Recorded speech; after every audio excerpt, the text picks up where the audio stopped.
Blog Talk Radio.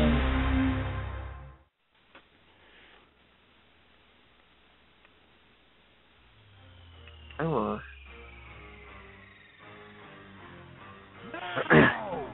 Get up out your seats. Coming to the ring. Now, but I'm wondering if you can bring in with one win, no losses, undefeated in the streets, weighing in over 300 pounds. IHWE Radio. When the round bell is ringing in the ring, then I be singing. I'm here to get that crowd loud. I'm wondering if you can bring it. When the round bell is ringing in the ring, then I be singing, but I'm here to get that crowd loud. But I'm wondering if you can bring it. When the round bell is ringing in the ring, then I be singing. I'm here to get that crowd loud. But I'm wondering if you can bring it. When the round bell is ringing in the ring, then I be singing, but I'm here to get that crowd loud. But I'm wondering if you can bring it.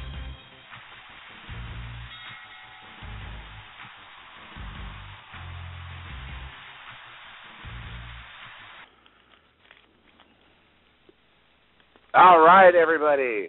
Wednesday night, 8 p.m. Central Standard Time, 6 p.m. as always on the sunny coast of California. And as the song said, you are listening to IHWE Radio. I am your host, Michael McCurdy, the creator and author of Encyclopedia WCCW.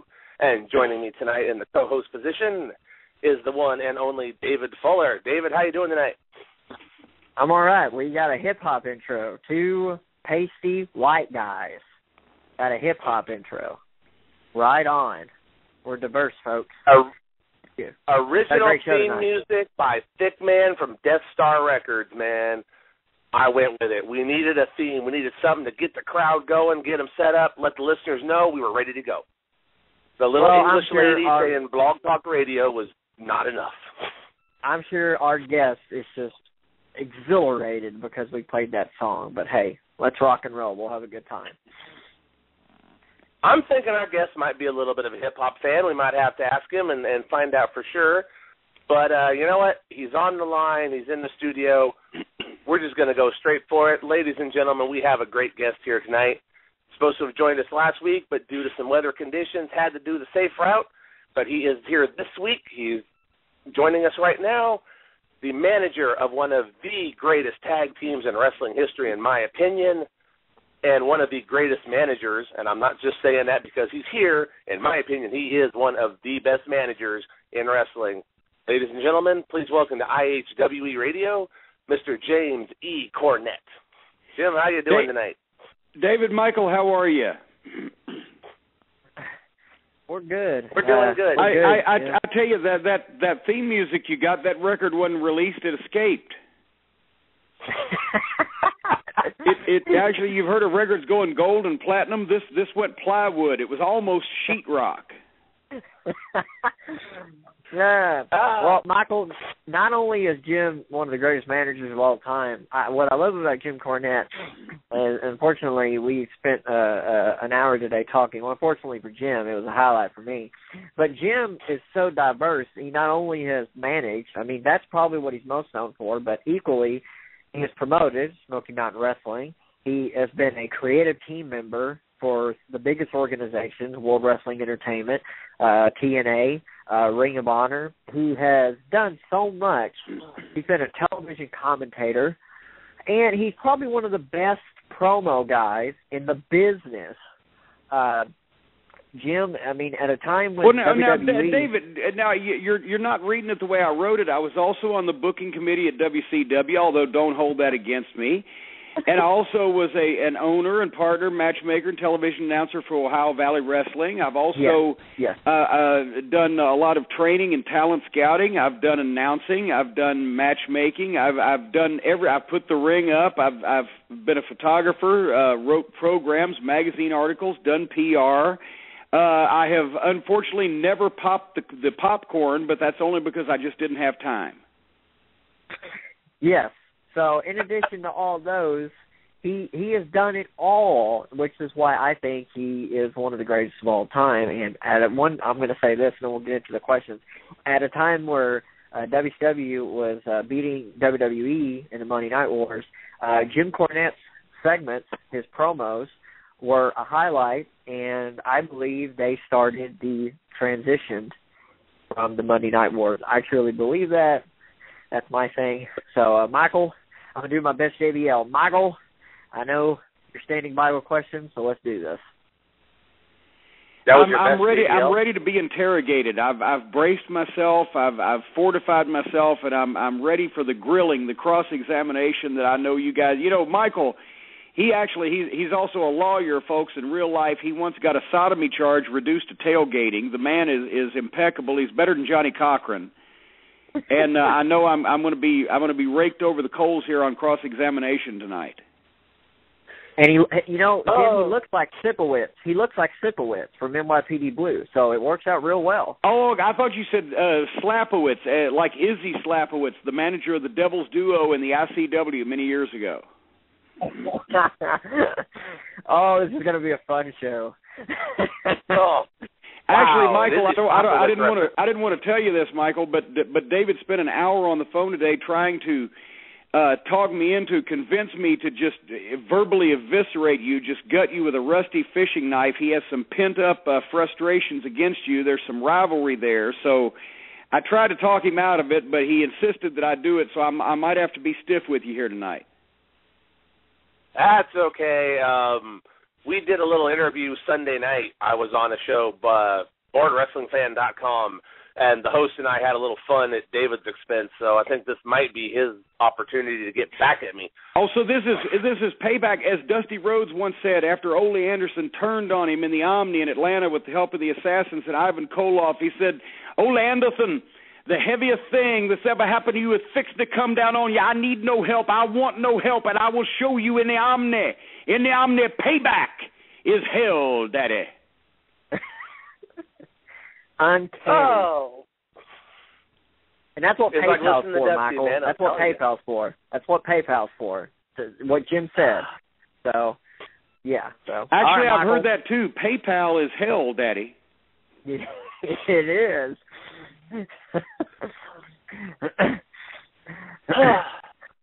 I merely come to instruct. I'm here to be of service. All right, Michael, you got a question you're going to be able to handle? Because come on now. I'm trying, man, but oh God, wow. I'm taking pride in this, man. I'm getting verbally abused by Jim Cornette. This is like the highlight of my career. It's like if you go to Las Vegas and you meet Don Rickles and he says, "Hi, how are you? It's nice to meet you." You're disappointed, but if you say, "Hey, look at you, you ugly, fat, no good, slobbering drunk," you got to be insulted by Don Rickles, or elsewise you would be disappointed. You'd feel bad about things. So I'm trying to uphold my image. I have the cult of Cornette followers that expect when they hear me on the air that I'm going to be outspoken. I'm going to be provocative. I'm going to be an antagonist. That's what they expect of me. I have to deliver, elsewise I won't be able to show my face in public. Spectacular. All right. I'm going to shoot out the first question here. We're just going to go back a ways. I've been flipping through the Midnight Express scrapbook with a little bit of reference material.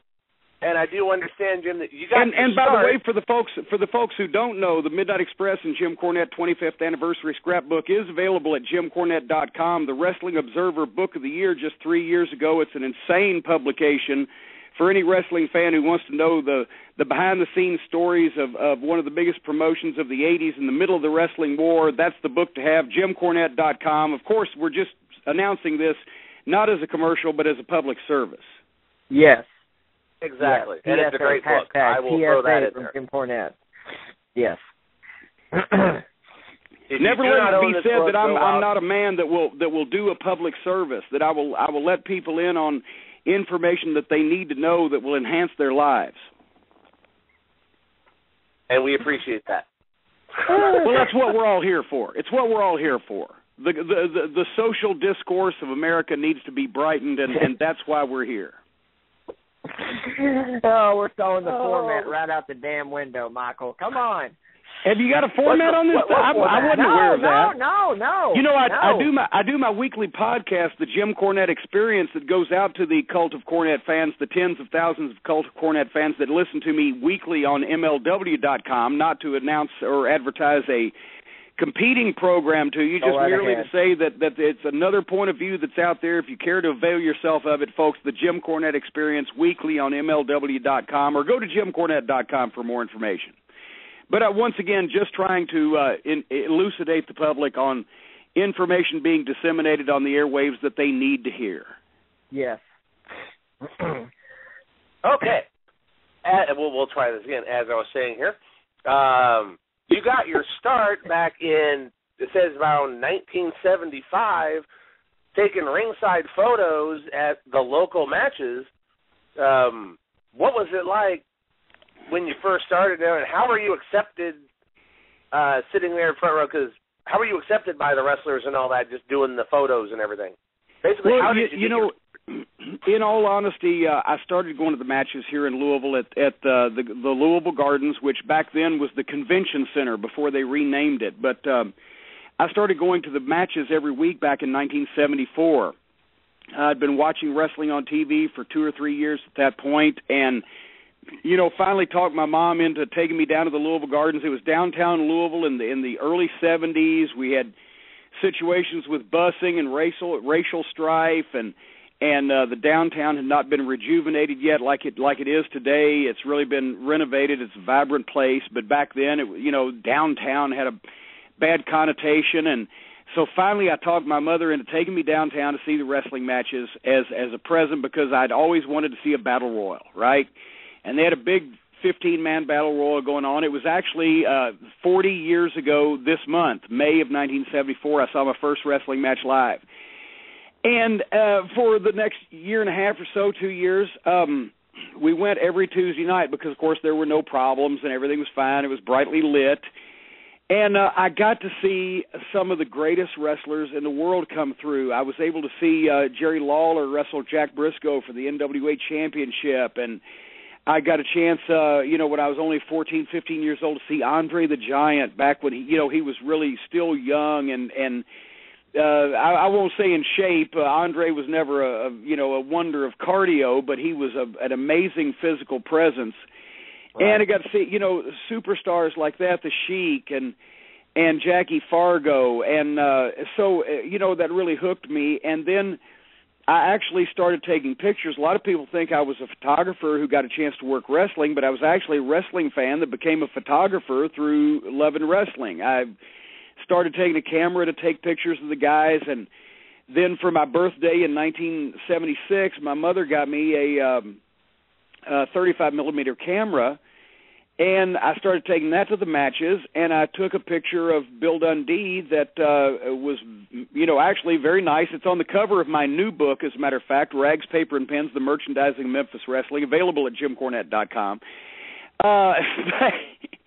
But anyway, I took this picture, and we had become friends with Christine Jarrett, Jerry Jarrett's mother and Jeff Jarrett's grandmother, who was the local Louisville promoter. She was in charge of getting the publicity out and booking the dates of the buildings and, making all of the behind-the-scenes business arrangements, because Jerry Jarrett, her son, was the booker of the territory and was partners with Nick Goulas at the time and later branched out on his own. And she suggested that it would sell at the merchandise tables and wanted to know if I could get her 100 of them. Of course I can. And that started my career in photography, and for the next 6 years, I was actually the ringside photographer for the Louisville matches, wrote the programs, took all the pictures wrote my own magazines, had them printed and sold at the arenas, and worked for a lot of the national wrestling magazines, Gong in Japan, and so before I actually got in the business, I knew all of the wrestlers that came through from doing their publicity photos and had a relationship with everybody, but I was still never allowed in the locker room. And this is something that people today can't fathom. Even the official photographer and the ring announcers in those days were not allowed in the locker room. It was reserved for people actually on the card, referees, or the promoter or matchmaker, and nobody else. And that's how they protected the secrets of the business. So while I knew everyone before I, got in the business as a manager, I still had never been in the locker room, and people weren't allowed at that time to speak openly about kayfabe and what was going on, although after I turned 20 or so, I was, somewhat mature enough that a few of the guys took me into their confidence because we became personal friends. But still, the transition was a lot bigger then for somebody getting in the business than it is today, because they were not allowed inside officially until they were actually active participants, if that makes any sense to you guys. Well, it makes complete sense, actually. Hello, sounds like E.F. Hutton just spoke. I mean, it's so but that's the way that things were then.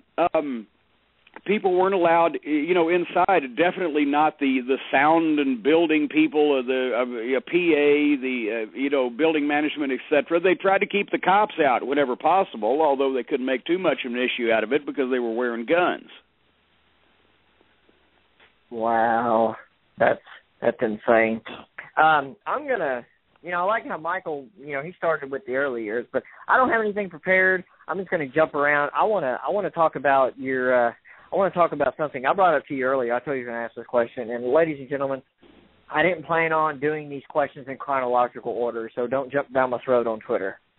I wanted to talk about – I brought this up to you earlier. And, Mark Mero, when you were working in the WWF on the creative team, I told you earlier that I thought Mark Mero was a decent utility talent. And, he could have some good matches with people. And Mark Mero, if you're out there and you somehow hear this, I'm not bashing you. I'm just giving my opinion as a spectator.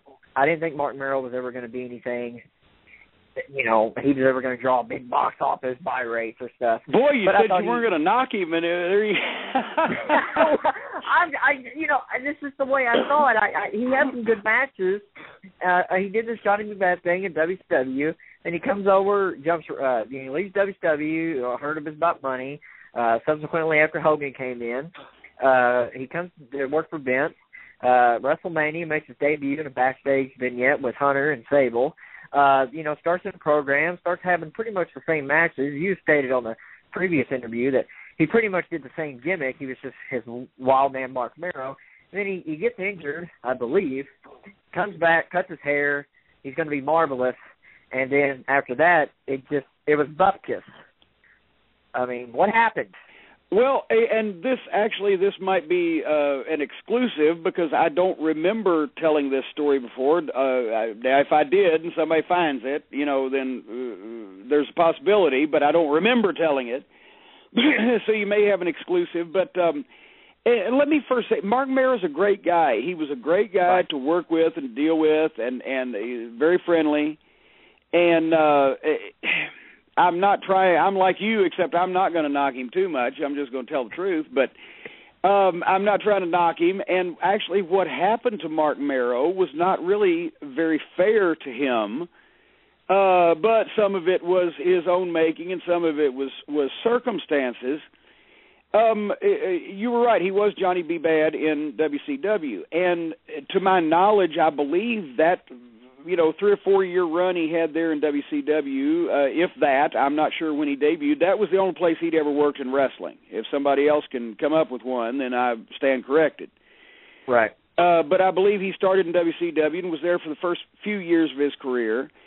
And Vince McMahon genuinely was high on Johnny B. Bad and wanted to hire him, and his contract was up with WCW, and Vince was able to negotiate with him. He gave him one of the early guaranteed contracts for fairly significant money. I think it's around $350,000 a year, right? Wow. Which that was right on the beginning of when Vince was giving out guaranteed contracts.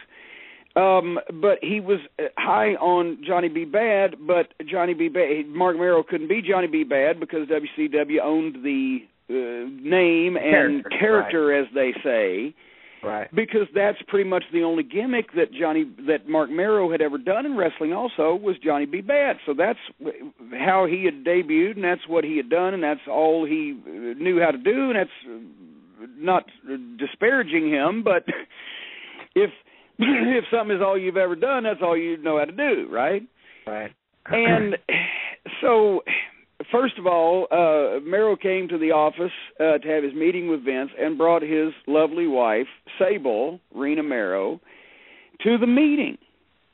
And Vince McMahon and later on, and Vince Russo, who was on the creative team with me and at the time Bruce Pritchard, just were enamored of Sable. Right. And she had never been involved in the wrestling business before. So she actually made her debut in front of people in wrestling on a WWF television program. Talk about jumping into the fucking deep end of the pool, right? Was that a WrestleMania or earlier? Well, the point is, she'd never worked a goddamn high school, right? She'd never worked a high school gym, an independent show. She hadn't done shit. All of a sudden, she's in the WWF. Boom. There you go. That's jumping into deep water real quick. So Mark Mero had to be Mark Mero, but he only knew how to work like Johnny B. Bad, and Johnny B. Bad had been normally accustomed to working mid-card matches in WCW for 7 to 10 minutes that were laid out in advance, and that's what he was comfortable with. And so basically, because he had never been involved in a training program or never worked the territories or never done anything other than one thing in one company, he did not know how to be himself. He did not know how to get over. He did not know how to go out and have a 20 or 30-minute main event match with the top WWF stars of the time. He knew how to do what he knew how to do. And his wife didn't know how to do anything, but she looked great. She picked the right plastic surgeon. And my opinion at the time that I expressed to Bruce Pritchard and Vince Russo and Vince McMahon was that Johnny B. Bad knows how to be Johnny B. Bad, and he's a good athlete, and if we train him and allow him to do other things, then he could probably prosper if he's got the aptitude. But if he has his wife with him, besides the fact that she doesn't know how to do anything, everybody's going to be looking at her, and he ain't going to get over. He's supposed to be a baby face. Why does he need a girl to come to the ring with him? He's going to get heat from the guys because he's got this hot chick with him. The girls are not necessarily going to like him, even though he's a good-looking guy, because he's got a hot chick with him that looks way better than she does, than his girl or the prospective girl fans. And she will also take all the attention away from him, from all the guys who may very well think that he's a goddamn pussy, because he's got a chick that's hotter than any of theirs, and they're jealous. And the whole thing didn't fucking make sense to me.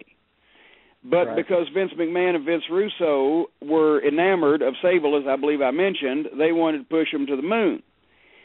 Come find out, they didn't like Johnny B. Bad, Mark Mero, because he wasn't Johnny B. Bad, and he was limited. And instead of training him and trying to get him over slowly and put attention on him, they kept featuring her in all the goddamn angles because they were enamored of her, as I believe I mentioned, to the point of chattering adolescently in the creative meetings. It was fucking ridiculous. And what happened was that, he didn't know how to do very many things, and they didn't take time to teach him. They just threw him in with all the attention centered on his wife, who didn't know what the fuck she was doing. She did not know how to work. She did not know how to cut a promo. She didn't know anything about professional wrestling, had never been a fan of it, and pretty much refused to learn because she wasn't going to wrestle because she was scared of getting hurt. And she didn't want to do physical angles because she's scared of getting hurt, even with girls. I'm not talking about guys beating her up. And she could not sing or dance. She had no discernible talent except she looked good standing there wearing a T-shirt. So while he's floundering performance-wise in the ring, etc., all the attention's going on her, and she's becoming a prima donna, and she gets on Playboy and makes pretty much $1 million that year for doing absolutely fucking nothing, but they pushed her to the moon because, did I mention that the two Vinces were enamored of her?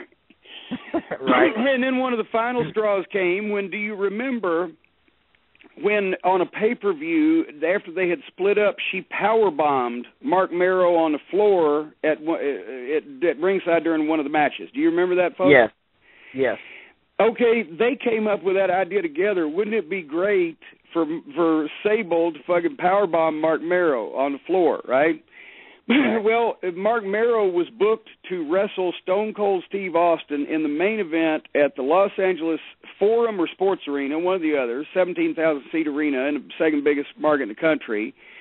the following week after that, and Austin was not on that pay-per-view, but he was watching at home in Texas, and when Vince McMahon got back in the office that week, he got a call from Steve Austin saying, who am I wrestling Friday night in Los Angeles instead of Mark Mero?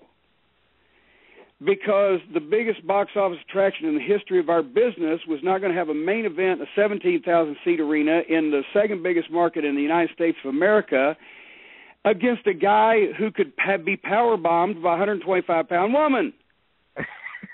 Why would he sell for him? Why would he have a competitive match for him? Why would a guy like that be in the main event against the biggest star in the world? And so they changed the match. And Mero quickly started carrying Sable's bags into the back of the arena. And then Sable pretty much got so enamored of herself, because did I mention the two Vinces were enamored of her, that she thought she was a bigger star than wrestling and left to go into major motion pictures and sitcoms, and then later on sued Vince because she was such a huge fucking celebrity and so talented that she wasn't getting paid right or whatever the fuck. I don't even remember why she sued him. And then later on he took her back because she was still convinced she was a big fucking star, and so was he because he was enamored of her. But Mark Mero, pretty much after leaving the WWF, never wrestled again because, A, I don't think he wanted to wrestle to begin with. I think his dedication to the business was somewhat questionable. But B, who wanted to fucking see him after his wife had finished ruining his career? And last I heard, he was a motivational speaker, and she's married to Brock Lesnar. So that's pretty much the fucking story there, folks. Well, I mean, yeah. And it used to drive me crazy because you had Luna Vachon, bless her, was a great girl and a great talent and a third-generation, or at least second-and-a-half-generation wrestler, member of the famous Vachon family, and took wrestling seriously and worked her ass off in the wrestling business for 20 years. And we tried to get this fucking prima donna to do an angle with Luna one time where Luna was going to hit her with the girls' championship belt. And Luna, as I said, worked 20 years in the business and grew up around it and loved it and was a hell of a worker and could work a belt shot. But Sable ruined the goddamn deal because she was so scared about getting hurt that basically it ended up, I think, Luna kind of gave her a little fucking nudge in the ribs with it, and it looked like shit. And another time, she and Sable and Sonny hated each other because, say what you want to about Tammy or her personality, which many people have deemed a little witchy, but Sonny had a talent. She looked hot. She had personality. She could cut a promo. She loved the wrestling business. She wanted to learn more about it. She actually was a little too smart to the wrestling business for her own good up there, especially being outspoken and a little witchy. And they hated each other because there's Sonny trying to do angles and trying to draw money and trying to sell tickets, and is a personality that can be used if you can manage her behind the scenes, which I at one time was her personal handler there so that everybody else didn't have to put up with her, but I didn't mind because I could see the talent there. And they couldn't work together either because Sable was so fucking clueless and useless. And so I'm sorry I never liked her because it just disturbed me that there was other talent trying to get noticed around there and trying to be used in positions that could perform, and because the two Vinces were, did I mention, enamored of Sable, we had to fucking have her pushed down our throat week after week after freaking fucking week. All right. Well, there you have it. But that's Michael? the short answer to that question. Michael, what did he mention they were enamored with Sable? Did he mention they were enamored with Sable? I just wanted to make sure I believe I brought that up once. Yeah. Yeah. Hashtag enamored. All right, Michael, what do you got next? Follow that. I don't know if I can follow that, man. It's going to be kind of tough. But I do want to ask one thing. You were talking about when you first broke in to the business doing photography and stuff like that, and then you brought up Mark Mero and how he didn't really want to be in the business, but he was there.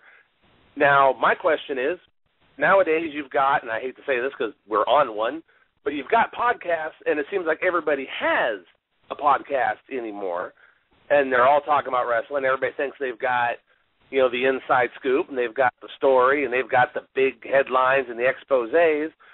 What are your opinions on the current state of podcasts and all that, and all these people that can kind of come on, get a show, and go with it? Because you had to work to get into the business and do what you're doing, and nowadays people can just sign up on a computer and go. And I hate to say that because that's what we're doing. But you're burying yourself. But no, I understand what you mean. And but that's the thing. If you think about it, 50 years ago, when I was born, there were in any given city in this country 3 television stations, 1 or 2 newspapers, and 5 or 6 radio stations on a local basis, right? So you had to be a good writer, and there were, weekly magazines published or monthly magazines published, but there was no internet, so you had to be a pretty good writer or a pretty good reader or a pretty good talker or a pretty good fucking performer to get on any of those in your chosen field, whether it be journalism or whether it be acting or whether it be sports or whatever. You follow what I'm saying. There weren't that many outlets. Now, right. Everybody that basically can buy a computer can write anything and put it out to the public, and everybody that can buy a phone can put their sound and their video out to the world. And that the same thing applies to wrestling. When I got into wrestling and when I was coming up and first being interested in wrestling, it was like getting into mafia. It was almost impossible to get into wrestling, but once you did, if you were any good at all, you could have a, semblance of a career and make pretty decent money for 30 fucking years. Now, almost anybody can get into wrestling, but it's almost impossible to make any money at it. Right. And the same thing goes for broadcasting. I look at it this way. I do a podcast every week where it's a conversation. That's why we call it the Jim Cornette experience. It's a conversation between me and a guy that I've known either, well or maybe just professionally in the wrestling business, or it's me and my co-host having a conversation or we would have if we were talking on a phone. Right. We're not trying to break news, et cetera, et cetera. For the news sites, I suggest there's so much news, and also it's so much of it is gaga that you take a chance, regardless of how hard you try, of sounding like a fucking idiot when you don't know what's going on, because that's the way that news travels in wrestling. It's exaggerated and or taken out of context. So I don't do news, and I look at what we're doing is we're having a telephone conversation, and we're letting a few 100,000 of our closest friends listen in on it. I like it. That's a good way to look at it. That's a good answer. That's a good answer. JimCornette.com. Jim Cornette Experience, ladies and gentlemen. Did we mention that? Yes. Live and stream. JimCornette.com. So, all right. Well, the number to call again is BR549. I'm going to go back to the creative team when you were working for Vince, because I know that was a highlight of your life. You talked about how much you loved going to Connecticut, living in Connecticut. So I love bringing you back to Connecticut. So here we go. Hopefully he doesn't hang up on me, ladies and gentlemen. Well, no, and actually it wasn't all bad. The Connecticut part was mostly all bad. I'm sorry, I hated the traffic. It was way overpriced, as Jim Ross called it on Raw one time in one of those shoot promos, an overpriced hellhole. So I didn't enjoy the experience as far as picking the part of the country where I would live if I had my druthers, but I did enjoy working with Vince McMahon. It was exciting at times, and also he's a very personable guy. But at the same time, I could keep Sigmund Freud busy for 40 years trying to figure out why Vince works like Vince does, and why he enjoys the type of wrestling that he enjoys presenting when I think for the betterment of the business, wouldn't it have been so good if the WWF had been able to use their powers for good, to use that budget and that great production that they do and the promotional machine behind something that more resembled Ric Flair versus Ricky Steamboat than Doink the Clown versus the Gobbledygooker, but that's always been the kind of wrestling that Vince liked. And in the end, and he always wants to let everybody in on it, that's like, David Copperfield telling people how he made the elephant disappear, or Chris Angel telling people how he got flattened by the steamroller. But ultimately he's a genius, but he's also nuts, and he'll give you a twitch if you're around him long enough, because he's just, he doesn't sleep, and he never stops working. And he changes his mind constantly, and he's always trying to outguess himself and make everything better, but in the process, he'll drive people around him absolutely fucking berserk. When you started doing the vignettes on Raw, the quasi-shoot, when you were just, you had done a radio interview, or you had done something, I think, on Bite This, and you had went off on WCW, Age in the Cage, the NWO, and it was quite entertaining. And then they had you start filming basically the same things as vignettes on Raw. And then something came out of it. You brought back the National Wrestling Alliance with Cora Luzo, Jarrett, Barry Windham, the Rock and Roll Express, Tommy Young, and it seemed to be they were doing something.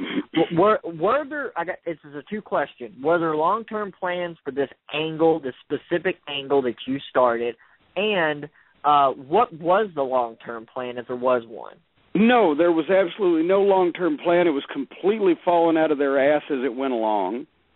It was never meant to go anywhere, but they basically, because of the Bite This comments that I made that were somewhat legitimate, the way I felt about the instigation was Hall and Nash, the NWO, all those guys in WCW doing the mockery of Flair and Arn Anderson, the Flair for the Old thing on their program. And I was asked about it on Bite This, and I gave my legitimate opinion. I didn't like those guys, and I'll tell you why I didn't like them. Because of the curtain call when they left, because of the way that they left the WWF, where they told Vince that they were staying and that they were on the team and they were loyal to him, and then they faxed in their notices 2 days later when they weren't in front of him, when they just told him to his face, yeah, we're staying, and then 2 days later, no, we're leaving, we're taking the money. I didn't like that. I didn't like the way that they exposed the business before it was widespread that you could do so, because I've never liked anybody that hurt the business or did things to harm the wrestling business. Sure. So I gave my opinions, and they got more feedback on that show at that time than they'd had on anything on WWF.com to that date, because the Internet was in its infancy. Right. But Vince called me at home and asked me if I would do it on Raw. And I said, why? And he said, because they got all this feedback about it, and it was interesting. Okay, fine. And I had to run what I said by the attorney to make sure we couldn't be sued for libel or whatever. And I did that, and they started having me do other Cranky promos, and basically I wrote them myself and cleared them so we couldn't be sued. And did them based on what I really thought about what was going on in wrestling. Nobody understood why they were letting me do that, because it really made everybody look bad, but at the same time, people were liking it in the arenas and on television. But then they started wanting to tell me what I was thinking and or, suggest things for me to say, and I didn't want to keep it up anyway, because all I was doing was pissing everybody off around me. And it wasn't drawing any money as far as selling tickets or pay-per-views. But then Vince McMahon had always, when I used to travel with him, it was him, Jim Ross, Bruce Pritchard, and myself for about a year or so that we traveled together. And always people would point at me, Midnight Express, or talk about what I'd done for Jim Crockett. And here I'd managed his champion, Yokozuna, his tag team champions, Bulldog and Owen, Vader and those guys, but every time somebody recognized me in a convenience store or hotel, it was from being with the Midnight Express in the NWA. And Vince Russo is a complete fucking idiot. And I had told him old stories about what had gone on and how that things worked when they were hot and people believed him, and etc. But he'd never been a real wrestling fan. He just got a giggle out of angles he saw on TV, so he probably had a resentment for that, and probably, since I wasn't on the creative team at this time, said, well, why don't we have Cornette bring the NWA guys back, like he's stuck in the past, and he wants to revive all this real wrestling that nobody wants to see.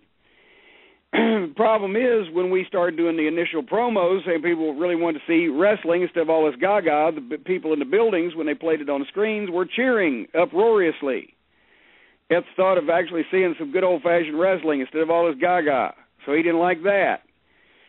So he had me bring a bunch of the NWA guys in and made them look like flunkies and put them in the middle of the card, and they either lost all their matches or could only beat other NWA guys.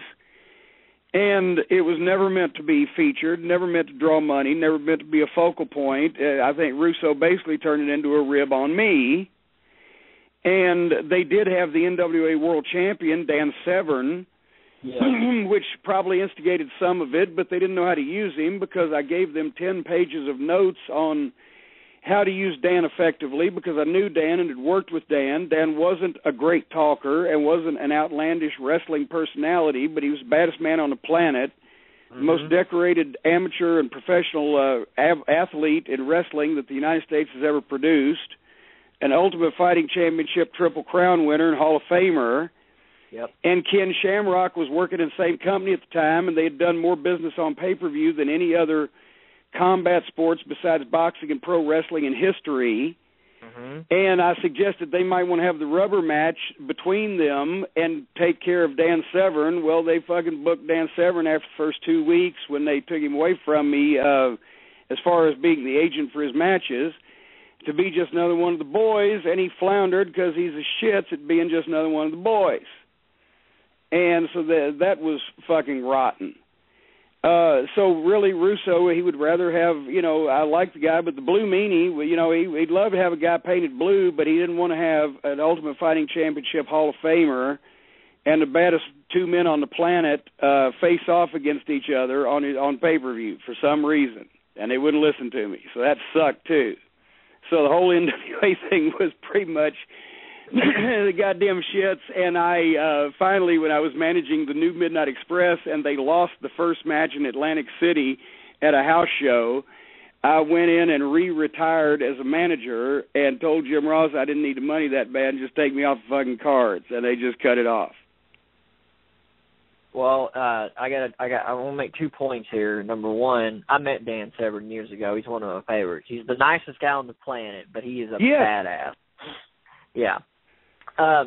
Okay, so they did do that match. It was on a Raw. It was like in the first hour. I think it was the first match after the opening segment. It went 6-7 minutes. Steve Blackman and Owen Hart ran in, and they used it as a segue, I think, for Owen Hart versus Kim Shamrock in a Lions Den match at SummerSlam. And that was the match because I you're probably the only person right now in the United States that remembers that, which means it goes to show you how big a deal they made out of it. Yeah, but I remember that because I was a big Dan Severn fan. Number two, it seemed like they were trying to do something with Bradshaw years before they ever put the strap on him, and he became JBL because he was doing that thing with Barry. They split the blackjacks, and Jared was the NWA North American champion, and that was the only thing I got out of it because I was a big Bradshaw fan. And so, I mean, that was the only thing I got out of it. And Bradshaw actually, obviously they wanted to push him from the beginning because he's a big kid, he was good looking, he had a great athlete, really had an enthusiasm for the business and was just green at that point. He's only, a few years in his career. And, they just struggled finding the right slot for him. They kept trying to give him gimmicks rather than just, letting him be who he was before, Justin Hawk Bradshaw, until he really evolved into somebody. They kept trying to shoehorn him into shit. But luckily he got enough opportunities that finally he was able to not only get experience and figure out who he was, but show them so they'd feature it. Right. I agree. Michael? And we talk about Bradshaw and Michael. I love the Bradshaw. Go ahead, Michael. Man. All right, the lights are on bright, Michael. Got a question here, Jim. It's from Matt Farmer. He's one of the contributors for our show. He's a historian in the Pacific Northwest area. And he had a question here. It says, early in your career, were there any territories that as a fan you wanted to go through, would have liked to have worked, or were there any promoters that you wanted to work for? Oh, God, definitely, yes. Let's just confine it to, because when I was a kid, there were 25 different territories. So let's confine it to places that I didn't work that when I got to be a professional were still existing. When I got into business, Florida, and Eddie Graham was still operating, and I would have loved to have gotten the opportunity to work there. And Eddie Graham is acknowledged as a wrestling genius. He taught Dusty Rhodes. He taught Bill Watts. He taught Kevin Sullivan. He taught so many guys. So I would have loved to work Florida for Eddie Graham, which was still operating when I got into business. I would have loved to have worked the Atlanta territory, just to be around Jim Barnett and more of Ole, although sometimes a little of Ole is enough. And I would have loved, I just missed him by, 9 months. I turned pro in September of 82, and Sam Muchnick in St. Louis retired January 1st of 82, but I would have loved to have gotten the opportunity to work St. Louis for Sam Muchnick, just the town, just on one night. It was still, when we finally got a chance in 1985, when we were booked out of Dallas to St. Louis to work the Kiel Auditorium, it was still a thrill to work the Kiel Auditorium, the site of so many great world championship matches and the biggest drawing city in North America for the World War II years and, et cetera, et cetera. But I would have loved to have worked for Sam Muchnick. But, hell, I would have gotten a kick out of working every territory because, working for Don Owen in Portland just to say you did it, or if I could actually say one time that I worked the Expo Center in Indianapolis for Dick the Bruiser because I grew up watching his TV too. And that was the big show in the Indiana territory, and the International Amphitheater for Bob Luce or Fred Kohler. Just about any territory, it would have been a thrill to work that I never got a chance to just because I've heard so many stories about all those promoters. Now, you brought up Dallas and all that in 85. That's, in my opinion, Dallas is, my favorite territory. It's, obviously, I'm writing a book on the whole thing. But what was it like working in that territory at the time? Because I love to hear the stories about Dallas and all that. So what was it like for you working there? Well, it was really different because I'd only been in the business for about 2 years and 3 months, let's say. When I got to Dallas, I'd only worked really the Memphis territory and for any length of time, and then Mid-South Wrestling, so that was only my third territory. And all of them were different, had different office staffs, different way of doing business. So it was a learning period that time, at that time, anytime you change territories. But it was simpler than Mid-South. It was more relaxed than Mid-South.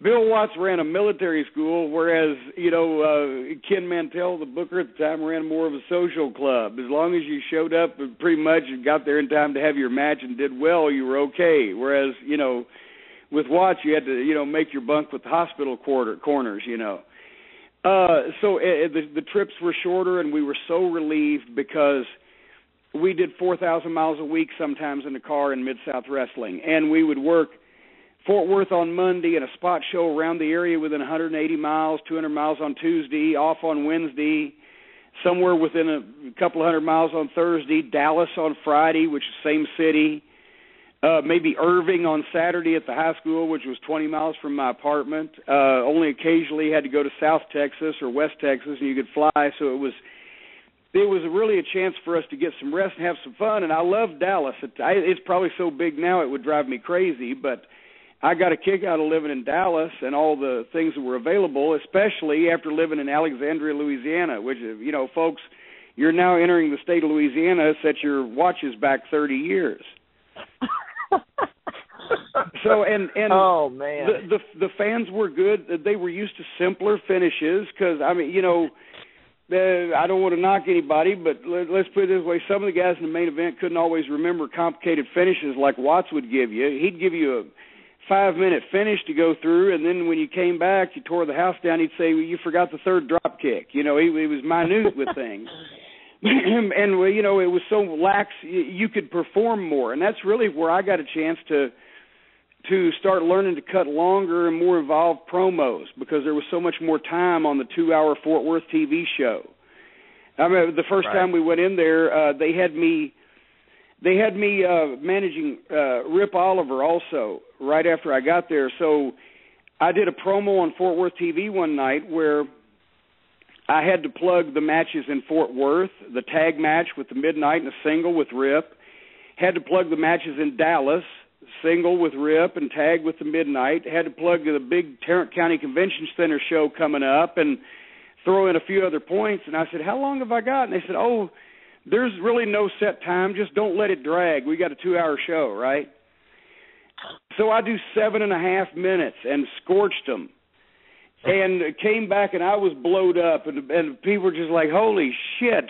But then the director came up and said, okay, you know, it didn't drag, but can you try from now on to keep it under 7 minutes? We've only got a 2-hour show. And so that's doing that for 6 months. I learned a lot. Learned a lot working with the guys there. The Midnight were able to teach me more, and I also got a chance to get so much more television exposure and really start having fun with cutting promos. So who are some of the names that you like working with the most in Dallas? Well, you know, that's another thing. Really, we were there for 6 months, and we thought we would go in and get a program with the Von Erichs.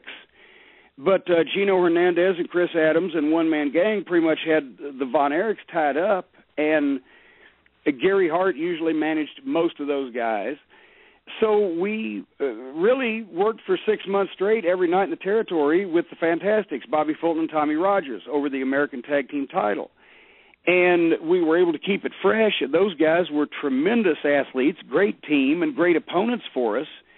So, you know, people to this day remember the matches with the Midnight and Fantastics before the NWA and the first Clash of Champions, et cetera. We'd wrestle those guys every night for 6 months in Dallas. Right. Well, this is not the best segue to go from world class to this, but I have a question. You were the owner, proprietor, founder, promoter, Smoky Mountain Wrestling. Would you have any interest? You know, there's all these documentaries being done now. There was, you know, the good old days, Jim Crockett Promotions. There's one coming out of the Rock and Roll Express. Would you have any interest in doing one? There seems to be a lot of interest in the documentaries of the older territory promotions. Would you have any interest? Well, it would be dependent on who was producing it and who was, you know, really responsible for it creatively and right. visually. And if it was somebody good, I would, yes, I'd be interested. But you know, one problem is the WWF owns all of the television footage, right, which I sold to them a number of years ago. But you know, it would just depend on the quality of what I thought the documentary was going to turn out like. If it was going to be a quickie job, I wouldn't really care to contribute because I wouldn't want to see it done that way. But that's of course. Actually, I'm working on a book that people have been telling me how to write for, you know, ages and ages, and I'm finally going to do it. But I'm going to do it right. That's why it's taken so long, because I want to go through all the records. I still have all the records and all the books and all the information and all the television tapes and the formats, and so we're going to make a nice collector's book out of it and try to tell that story. But, you know, it would just depend. A lot of people have asked me about a Smoky Mountain reunion show, and, you know, my thing is I don't want to just have it at a rec center in front of 500 people, you know, with some of the guys that worked there.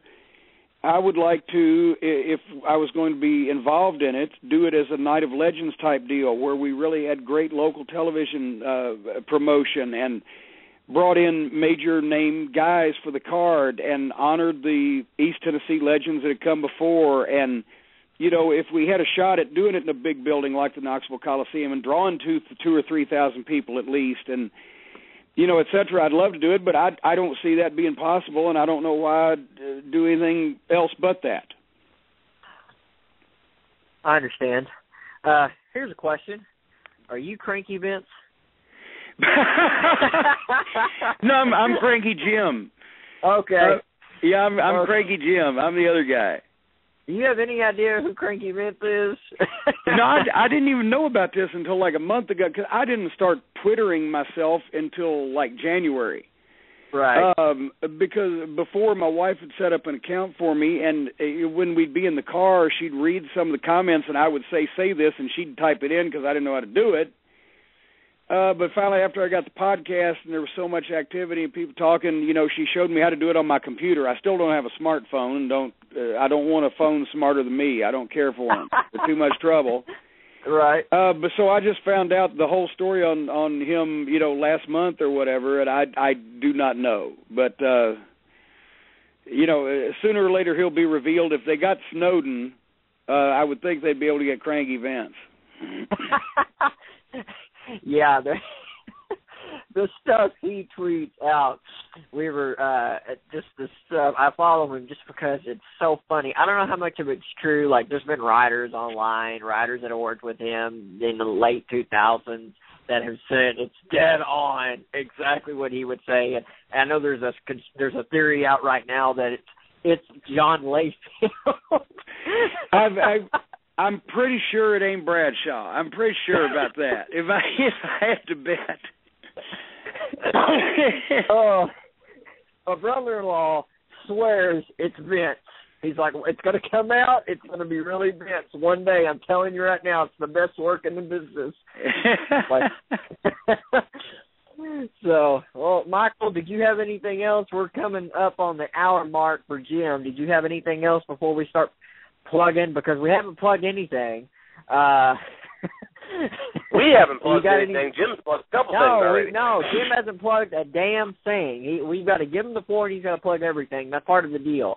Do you have anything else you want? We got to get him back on because we could spend hours talking to Cornette. So,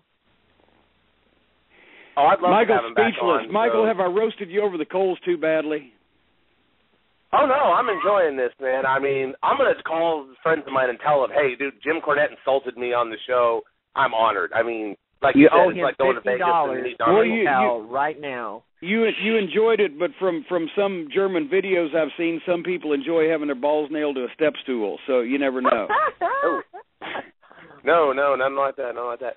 I do have a question, though. I told David I wanted to ask this because I've heard you talk about it before, and we have kind of a running joke that goes to the show on occasion. Inevitably, somebody will bring up a bad gimmick or a bad storyline, and David or I will reference Jim Herd.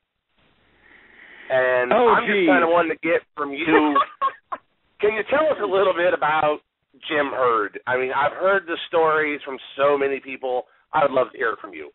Well, not in 2 minutes before your top of the hour, I can't, to be quite honest with you. As a matter of fact, I wrote quite a significant portion of the book mentions Jim Herd, as you well know. But, the problem is it went to show what's the recipe for disaster in pro wrestling, just to add suits. It was the first example of a major corporation getting involved from outside wrestling, getting involved in the business, buying a company, and putting people in charge who didn't know what the fuck they had or weren't fans, so they didn't know what their customers wanted to see. It would be like giving somebody with no fucking taste buds control of a restaurant. And they did that for the first 8 years that WCW was owned by Turner Broadcasting. They lost money every year, right. And it shouldn't have been that way. And it gave Vince McMahon an 8-year head start on winning the war on what wrestling was supposed to be and who was supposed to be in charge of it. And really, Jim Herd was responsible for the first 3 years of that. So ultimately, you can talk about the changes in bookers, you can talk about talent, or you can talk about they didn't know how to promote, or they didn't spend the money the right way, or do the right schedule, or whatever. But ultimately, the guy running the company was responsible for whether it made money or not, or whether it was critically acclaimed or not, or whether it gained fans or lost fans, and that was Jim Herd. He was a blithering fucking idiot, didn't know shit from apple butter about wrestling. Couldn't learn, wouldn't listen. And that basically gave Vince McMahon a really big head start on, taking over the wrestling business. So blame or thank Jim Herd, whichever one you see fit. I heard you sent a funeral wreath to his office in 1 year. I did. Him on killing WCW. I can't remember what low benchmark they reached, whether it was a ridiculously low television rating or ridiculously low attendance at a pay-per-view or a house show or some. They achieved some benchmark of just miserableness that no major league promotion should achieve, right? And I sent him a wreath of black roses and a card that said, "My deepest sympathies on the death of your wrestling promotion." And they delivered it to his desk, and he came in and looked at it and fucking took it and carried it down the hall because he knew who it was from. I signed my name to it, and the card said to Jim, "Dear Jim." So he carried it down the hall and put it on Jim Ross's desk and stalked off. And JR saw it and thought for a second, why the fuck is JC sending me this? And then he realized where it came from, so he picked it up and he walked it back down and set it back on fucking Herd's desk. Oh, man. That's awesome.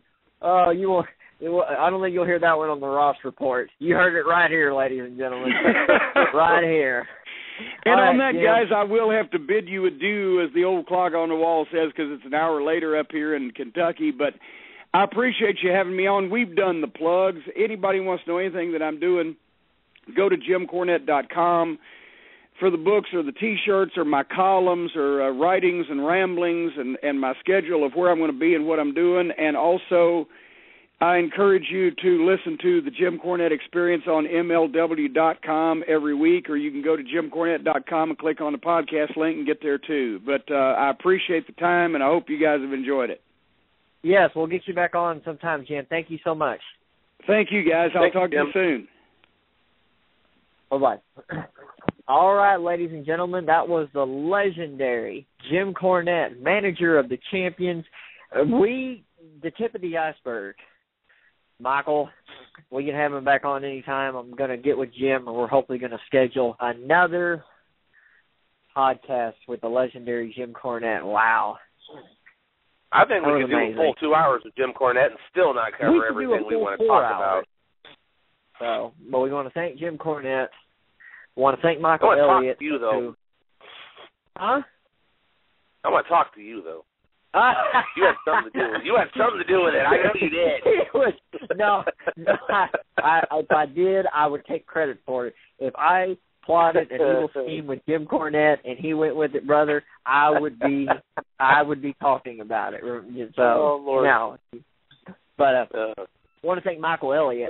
He had a lot to do with getting me in touch with Jim. Well, we appreciate you, Mike. All the work you do, Rock and Roll Forever, I think is in the finishing stages. Michael will come back on and give us an update here in a few weeks. So we got a lot coming up. So, anyway, Michael, I'm going to step off here for just a few moments. I'm going to take me a quick time out myself. Go ahead and let everybody know what's coming up in the next hour and what we got coming up next week, and I'll be back on here in a few moments. All right, sounds good. We are going to be joined at about 10 minutes after the hour. We're going to be joined by Morgan Dollar and Carl Lauer. Morgan is the banquet coordinator for next week's Cauliflower Alley Club reunion.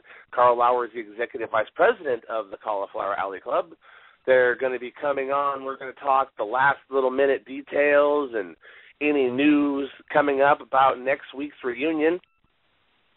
June 2nd, 3rd, and 4th, Gold Coast Hotel and Casino in Las Vegas, Nevada. My bags are packed, and I'm about ready to go, just tying up a few little loose ends, and we're going to get ready for 3 days in Las Vegas and 2 nights back-to-back, June 3rd and 4th, Gold Coast Hotel and Casino. Once again, a special start time of 6 p.m. Central Standard Time, 4 p.m. Pacific, for all of those on our West Coast that love to listen to me every day or week. Or don't listen to me at all. Special start time, 6 p.m. Central Standard Time, 4 p.m. Pacific. We will be broadcasting, or I will be broadcasting live from the Cauliflower Alley Club reunion, right there from the Nostalgia Room. People walking by. We're going to have special guests on, special interviews. We got some stuff lined up. That is 2 nights, ladies and gentlemen. Tuesday night, June 3rd, Wednesday night, June 4th. Once again, special start time, 6 p.m. Central. Please tune in and listen. I guarantee you, as always, we will be entertaining, and we're going to have some great guests. And then, coming up in the month of June, on June 18th, we will be joined by the widow of Bruiser Brody, Frank Goodish. Barbara Goodish will be joining us June 18th. We are going to celebrate the birthday of the late Bruiser Brody the best way we know how, by sharing some memories, hearing some stories, and hopefully have a few callers who come in who have some questions for Barbara about her husband and his legendary career. I'm definitely looking forward to that. June 25th, we're going to be joined by Do It Steve Cox. He was a tag team partner with Michael Hayes in the later years in the World Class Championship Wrestling territory. If you remember, him and Michael Hayes went against the Samoan SWAT team at Super Clash 3. That was the pay-per-view where Kerry Von Erich and Jerry Lawler wrestled to unify the World Class and the AWA titles. They were wrestled together. That was the main event. And Michael Hayes and Steve Cox versus Samoan SWAT team was on the undercard of the show, but definitely a great match. One of those that a lot of people remember, a lot of highlights of that one. I've talked with Steve on a couple times about that, and he definitely enjoys, that match, and he's going to have some great stories for us. I'm hoping David comes back on here pretty quick because I hate to babble. But anyways, what else we got coming up? Let's see. June 18th, covered that. June 25th, covered that. July 9th, we will be joined once again by the devil himself, Derek Drexel. He will be talking about Animate, which is happening in Florida.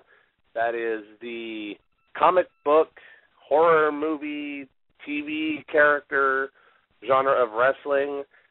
He works for that promotion, works the character of the Green Arrow. He will be participating in their show that following weekend. He's going to be coming on July 9th to talk about that. David, please come back soon, man.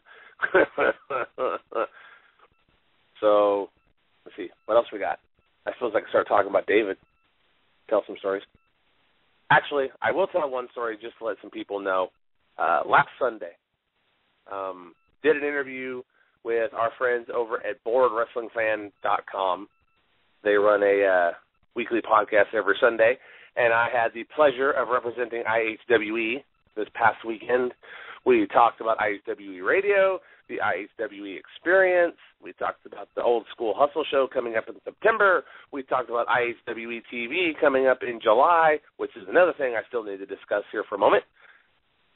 And also, we discussed working for David. This is henceforth why I'm being raked over the coals. Still say David had something to do with it. That's why I'm being raked over the coals by Jim Cornette today, which was a proud honor. And this Sunday, David will be the guest on Board Wrestling Fan to talk about the IHWE Experience, IHWE TV, I'm assuming IHWE Radio. He'll be talking about Old School Hustle. He'll be talking about the Legends reunion happening in, I'm going with that, reunion coming up. Eric Embry, James Beard, Black Bart, Chico Torres will be doing a meet and greet at Collected, your pop culture headquarters in Fort Worth. I will get the date and time information from David as soon as he comes back. I'm getting left here, people. This isn't fair. And also, I'm sure David will be taking his chance to get back at anything and everything I said on Sunday. And I just want to lay this claim now that it was all in fun. We love David. David's a wonderful man, hard worker, motivator, great guy to work for. I'm just afraid of what he's going to say about me on Sunday. So if you get a chance, go to BoardWrestlingFan.com, download the episode. I come on at the top of the second hour. As I said, IHWE Experience, IHWE TV. I believe we talked MySpace, a little bit about porn email. I think there's a joke about the H standing for hardcore. Join me, man. We have a guest. I've been left high and dry here, folks. I will continue to entertain you as best as I possibly can.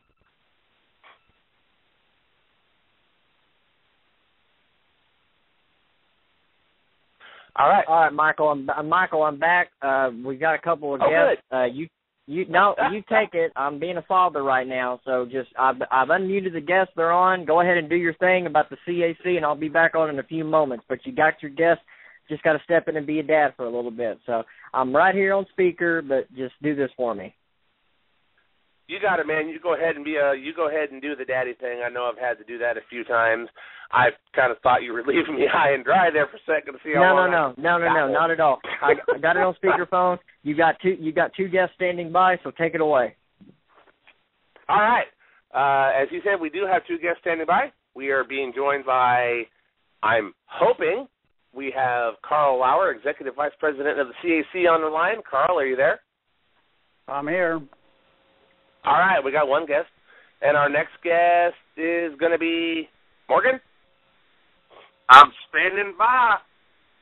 All right, ladies and gentlemen, we got Cauliflower and Morgan Dollar from the Cauliflower Alley Club joining us for tonight. We're going to talk a little bit about next week's reunion. Pardon that for a second. Little details of what's going on, what you're going to see. For those of you who don't have banquet tickets, what you're going to miss. And maybe, hopefully, they might throw out a few names of some attendees that are going to be showing up just to kind of sweeten the pot a little bit. So anyways, we're going to throw this question at Morgan first. What can we expect at next week's reunion? Oh, man. You talking 500-600 people, wrestlers, dedicated fans, not just fans, but dedicated fans that really enjoy the old school professional wrestling.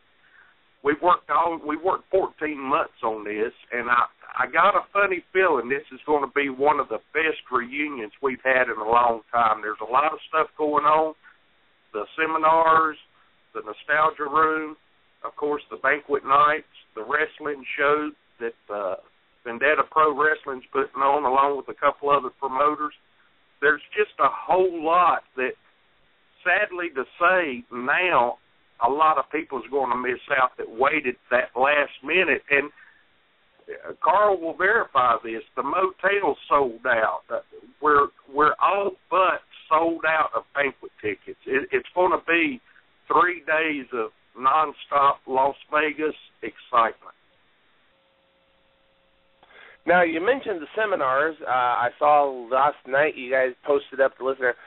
For our listeners, can you give us a list of just what these seminars are going to be, who's going to be presenting them? Because, I mean, it's quite a list if you're interested in learning more about this business. There's a lot of, we've got, I think it's 5 different seminars that's going on. Vance, Nevada, he'll be doing a seminar, Living Beyond Wrestling, a different approach. Vance is recently retired. He's from Canada. He's recently retired, and he's got so involved with the community. He lives in Manitoba, and he's actually the economic development officer. And he used pro wrestling, his years of pro wrestling, to go into this career outside of pro wrestling, and he's going to be talking about that and what you can do after pro wrestling. We all know pro wrestlers, it's not a lifetime career, so you need to prepare yourself, and this is a good interview for that. Then you have Jesse Hernandez, Jeff Manning, and Dan Murad doing an interview, promotion from the inside. That'll be a real good seminar for people that's wanting to know the inner workings, basically, of promoting yourself, your wrestling company. And these 3 people, they know. Jesse Hernandez, Carl can tell you a whole lot more about Jesse than I can. Jesse has done so much. It's unreal how much Jesse Hernandez has done. And then you got A.J. Kirsch doing a seminar, dealing with social media. David Reese and Jerry Cohen and Brian Blair, the Killer Bee. He's going to be there. They're going to be doing seminars, conquering barriers. You're going to have Christopher Daniels and Frankie Kazarian. Frankie is a former Future Legend Award winner with the Cauliflower Alley Club. They'll be doing seminars. And all these seminars are basically free, providing you have a banquet ticket. If you get a banquet ticket, you've got a name badge. You've got to have a name badge to get into these seminars. No name badge, no seminar. So if people think they're going to just walk up and come into a seminar, it don't work that way, because we have limited space and we just can't let total strangers into a seminar class with the quality of people that we have. So you've got to have your name badge and your banquet ticket to attend any of the seminars. Now, to attend the seminars, you have to have the name badge and all that, which just comes with your banquet ticket. Now, the Nostalgia Room, is that open to the general public again this year, or is that just going to be for reunion guests as well? The Nostalgia Room is open to the public. Every year it's open to the public. We let the locals come into that. They can come in. You never know. You might be standing beside J.J. Dillon while you're browsing through 8x10 photos that you want to buy from Power Play Sports. Or it's amazing at the amount of people that come to the Nostalgia Room. It's always packed. There's always a crowd in there. And Carl will tell you likewise, you never know who you're going to see in that Nostalgia Room. It's not a fanfare. It's a reunion. There is no set time any certain person will be in the Nostalgia Room. Everybody comes and goes as they please. So you never know who you're going to see in there. I can attest to that myself. I mean, I've been going now since 2006. And you can go into that Nostalgia Room at one point, and you might see, as you said, J.J. Dillon's in there. You might cross paths with Terry Funk. I sat one day for 15 minutes and listened to Terry Funk and Jim Ross talk about the I Quit match that Terry had versus Ric Flair at the Clash of Champions. I mean, they had a crowd, and then 10 minutes later, we had Stone Cold Steve Austin walked in. So, like you said, you never know who you're going to see and what's going to happen at the reunions every year. I mean, I enjoy going to it, and I'm sure there's going to be some first-time attendees, which somebody has a phone call. I'm doing good. Can I call you back in about 10 minutes? I'm on a radio show. Will you answer the phone this time? Huh? See, me and Carl never get no peace. We're taking phone calls 24 hours a day. I can see that. I was about to say, Carl's making some plans there. Well, yeah, 24 hours a day. That's the one job we'd love to turn over to Morgan is these 3:00 in the morning phone calls. I'll tell you. I don't know if I want to do a 3:00 in the morning phone call myself, but I have gotten a couple of those in the past. Anyways, Carl, we're talking about just the people you're going to see at the reunion. Are there any first-time attendees that you can kind of let us know about that, kind of let the fans listen to the show know who they're going to see, or, as I said, if they don't have a ticket, what they're going to miss? Well, there's quite a few first-timers this time. I can't give you exact figures, but, this year we only blocked 500 seats, 500 tables. That's what our fire permit is for. And we have about 12 seats left right now. But I've got 42 people that have made hotel reservations that have not bought banquet tickets. So 30 of them are going to be enjoying their beautiful hotel room, but they ain't going to get in too many places other than the Nostalgia Fair and the wrestling shows. We've been hounding people, just don't keep waiting, but they keep waiting. Today alone, I've had 23 people call for banquet tickets. So that kind of gives you an idea of when you can't pre-plan. We try to be sweet and friendly and understanding about this right here, but You know, you can only be a nice guy so long, and then it becomes costly because the hotel charges us extra when we go over our quote. When we guarantee so many dinners, and then we want more dinners, there's an upcharge. And so this year, those that come walking up, we'll get them in. We won't say we won't get them in, but it's going to cost them $50 more because that's so we feel sorry about it, but that's the way it's got to be. But when you talk about first-time people coming in, the Cuban Assassin coming in, David Canal for the first time. We also got Tony Reyes coming in. He's Jesse Hernandez is one of his prize students that's gone on to do extremely well everywhere he's gone. These are first-time guys. Alexander Bernard, Betty Black. These are all first-time, but there's right now about 185 independent wrestlers coming. These are young wrestlers that are looking forward to making their life professional as a professional wrestler. So that's a lot of independent wrestlers coming. Sergeant Slaughter, I talked with Bob the other day. He's looking forward to coming back in there. Jerry Briscoe's returning after he's only been here once before, about 10 years ago. Jerry Briscoe's coming in. Quite a few of the development executives from WWE are coming in, and Terry Taylor's actually going to be coming to the show. He's looking to watch some of these here young guys wrestle. So to try to name all the people, like I said, we're 488 right now, which I would probably say 70% are in the wrestling business. So that's pretty good. Going to be a pretty good turnout in that respect right there. And why don't you ask me the questions and I'll give you the answer rather than try to run along with a bunch of names. Well, I'm back on here, guys. Carl Morgan, thank you for joining us. Michael, you can take a breather. I'm back. That's what this show needs, baby. Morgan knows what I'm talking about. That's right. All right, so I do know this. I do know the National Wrestling Alliance. I know the heavyweight champion, the world champion Kojima, is going to be coming stateside. He's got a few title defenses. Hopefully they're all successful. Hopefully for the NWA and Kojima, they're all successful because then he will be coming to the CAC as the current reigning NWA World Heavyweight Champion. I know the NWA is going to be represented there. I was just on the phone with James Beard earlier today. He's Director of Talent Relations for the NWA. He's Texas Wrestling Hall of Famer. He's heavily involved in what we're doing down here with IHWE. He'll be there. He's making his way there with the NWA. He'll be bouncing around between our table, Michael, and the NWA.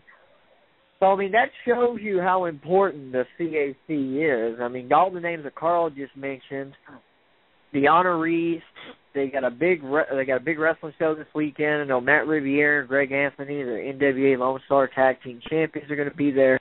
The list just goes on and on. I've talked to so many people that are going, and yeah, it's just wow. It's crazy. I got all these programs that Carl sent me a couple of weeks ago for becoming a lifetime member, and I thank you for that, Carl. And it's just flipping through history, and it's absolutely amazing. So there's it's so important to the seminars. I went down the list yesterday and I looked at the seminars. I'm like, you just said life after wrestling, social media. I mean, these are things that are vital. Most people wouldn't think to include these things, and the CAC has, and you got some great instructors, and this is going to be absolutely amazing. But yeah, I know Kojima, the NWA will be there represented, so that's a pretty big deal. So yeah, it's just absolutely amazing. But I think it's the first that's pretty much all I had to add in. I think it's the first time ever a world title has ever been defended at a free show. I would venture to guess so, yes. I would. I'd like to bring in one quick point about the seminars. Most people are not familiar with the name Jerry Cohen, who happens to be a roommate and a classmate of all 4 years at UCLA with Nick Bockwinkel. But Jerry, at 8 years of age, came down with polio and was crippled all of his life. But what makes him unique, the subject he's talking on, is living with adversities. A guy went from being crippled all of his life as an 8-year-old child to become one of Hollywood's top ever theatrical agents and managers and agents for people like June Allison, Robert Taylor, Barbara Stanwyck. He had over 20 major stars that produced over $500 million in income that he led and guided their careers. And this guy, we couldn't afford to get him if we had to pay what he normally gets. And he's going to be part of that seminar along with David Reese, who is currently the highest paid motivational speaker in America, $15,000 a day, Ford Motor Company, and these companies pay him to come, and our members are going to see him for an hour or two for free. That's pretty amazing if you ask me. Now, these guys aren't wrestlers, but they sure have helped a lot of wrestlers living with their life during and after their wrestling careers, especially those that have received serious injuries. It's important. It's important because we see so many horror stories in our business of people who have a hard time. You know, it's not, you know, the military has, you know, when you've been in war, coming home and getting used to, and wrestling's not the military, but when guys have played characters for 300 days a year for 25, 30 years, and then one day it just stops, that is not easy. I'm not speaking from experience. I'm just speaking from what I've been told. It isn't easy to make that transition and just go into normal life and be whatever their real, you know, whoever they are in real life as opposed to the character they play on TV. I think it's very important. I know WWE has started, they have started integrating that into their developmental system. I do know that, and the social media. So it's, you know, that's what they're doing down there. And now the Cauliflower Alley Club, y'all are making it a part of your week festivities, and it's very important. It really is. So that is absolutely amazing. Michael, I believe you're the captain here. I believe we have a caller on. If you want to bring him on, go right ahead. We do have a caller. We have the 501463 area code. You're on IHWE Radio. Hi, guys. How you doing? How's it going? How are we doing tonight? Who's this? It's Tom Simon. Oh, hey, Tom. How you doing, Tom? What's up, buddy? I heard Carl Lauer, and I just had to call and get my 2 cents worth in. I am absolutely looking forward to next week and the reunion. This will be my 6th year, I believe. Once I went out there, I decided that I was absolutely going to be there every year until I just couldn't travel anymore. And Carl has done just an awesome job all these years, making everybody welcome, even the new guys. But Tom, how you doing now? You just got over a little bit of medical problems, didn't you? Didn't you have a little stent or something put in? Yes, I did. I had one put in on Good Friday and another one a week ago Friday. I have not felt better in a long time. This is it was amazing. I'm actually doing a couple shows this weekend before I fly out to Vegas, and the best part about it is feeling better. I'm able to do a lot more with the promotions that I'm working for now. That's good. That's good. I know what you went through because I've had 2 open heart surgeries and 4 stents altogether put in. So my grandkids call me the bionic grandpa with all that stuff in me. Well, fortunately, they didn't have to open my chest up with the angioplasties and everything that they've got now. It makes it a lot easier, and the recovery time is much, much quicker. But I told the doctor, I said, you've got to make sure that this is done and done right, because on June the 1st I'm flying to Vegas, and I don't miss that trip for anything. Well, we appreciate that. And Tom, correct me if I'm wrong, you're coming down to Texas that following Sunday, correct? Absolutely. I'll fly back from Vegas on Friday the 6th, and then I'll get home just long enough to switch suitcases, and I'm going to drive to Dallas and be with IHWE.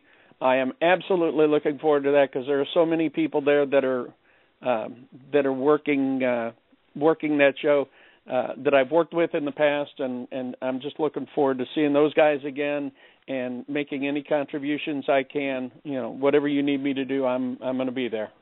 I look forward to meeting you. We have Michael. Tom, go ahead and stay on the line here. We're having fun with this. Michael, we have another caller on. Go ahead and take it. We have an 805 code on. Yeah, hello. Can everybody hear me? Yes. Yes. Who's calling? Yeah, I hear you. Yeah, this is Billy Blaze. What's up, Carl? How's everybody? Hey, Billy, what do you say? Hey, Billy. How's everybody? How you doing, Billy? Sorry about the sorry about the technical issue there and all that. I sent you a message yesterday asking you to call in, so I don't know if maybe we kind of crisscrossed messages there or not, but thank you for joining us. Yeah, no problem. Hey, Carl. Billy, Michael does that on purpose. He emails people and tells them one thing, and then, I don't know what happened. That's why Jim Cornette cut a promo on him in hour number 1. That's why. So, welcome to IHWE Radio. Oh, no problem. It was probably my fault. I actually just looked at my phone. I have really bad reception, so the message wasn't loading until literally 5 minutes ago, and I'm like, oh crap, I need to check in. I thought I was supposed to get a call, so. Well, you're a pretty big part of this weekend's festivities. You've got now, correct me, is it 1 or 2 events this weekend in Vegas? No, we actually decided to do 2 events now. I think we're going to try to make it a tradition. I think Carl's still in the line. We're hoping that it's successful, Yeah. What time does it start, Billy? I've had some people say at 5 o'clock, and I said, no, the doors open at 6. Isn't that correct? No, actually it starts at 6. Doors open at 5. Well, I was wrong because we got a gang of us going up to the sushi restaurant at 5 and want to be back by pretty close to 6, so... we'll make it work. I'll have your list and everything way before I leave. Morgan's going to stay with you. Morgan don't like sushi, the sissy. Yeah, no, I don't like sushi either, so I don't join it. No, I decided to make the same time each day, so it's easier on the flyer, it's easier for the fans. So Monday is the same show, and I decided, I was talking to Carl last year, talking to Morgan, and I was talking to the people at the Gold Coast. I'm like, you know what?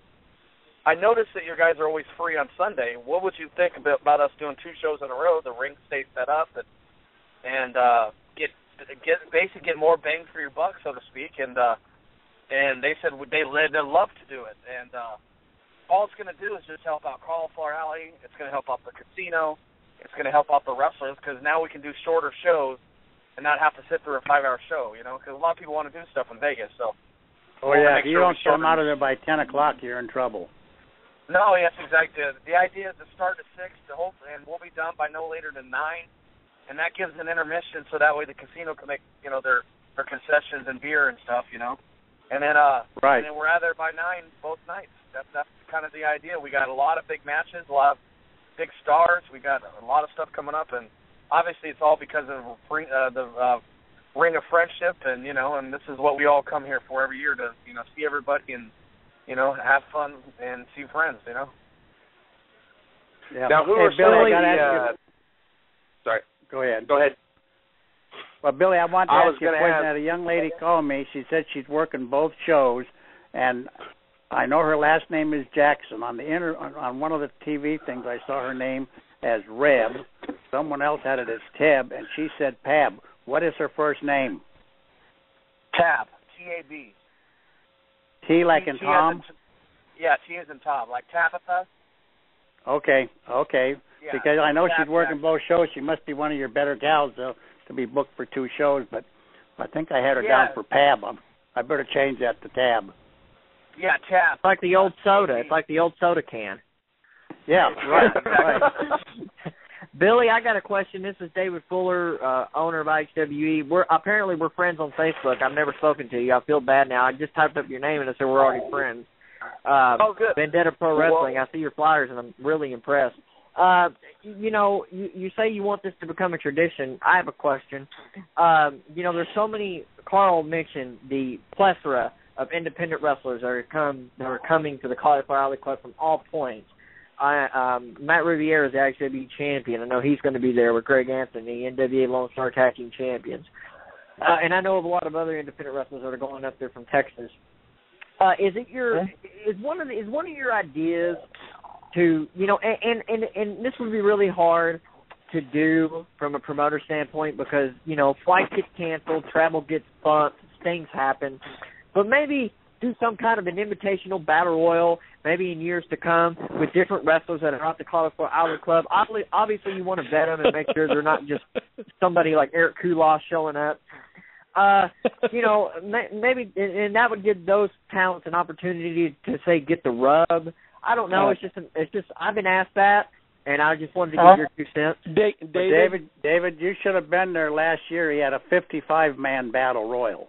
And David, I just to let you know how versatile I am. This is Tom Simon. Hi, Billy. By the way, I was the ring announcer for the Battle Royal last year, and I called everybody in the ring, and when everybody was eliminated, and a lot of the guys I had never worked with before, but I was fortunate enough to remember everybody, and it was the longest night of my life, I swear. The longest battle royal in history. It was the longest battle royal, and one of the reasons when I talked to Billy before, one of the reasons that he was doing it was to spread the talent out over the 2 nights. Are you going to have a battle royal both nights, Billy?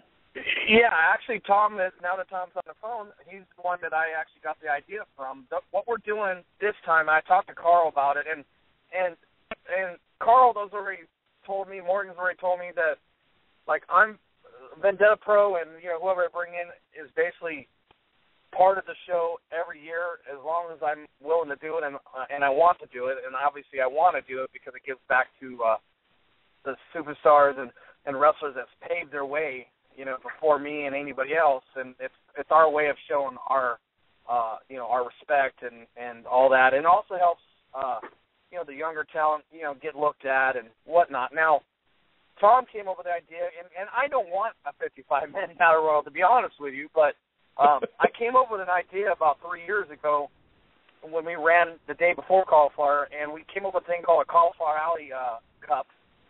I think we did it actually 2 years ago. Rock Riddle was the first one to win it. Yes, he was.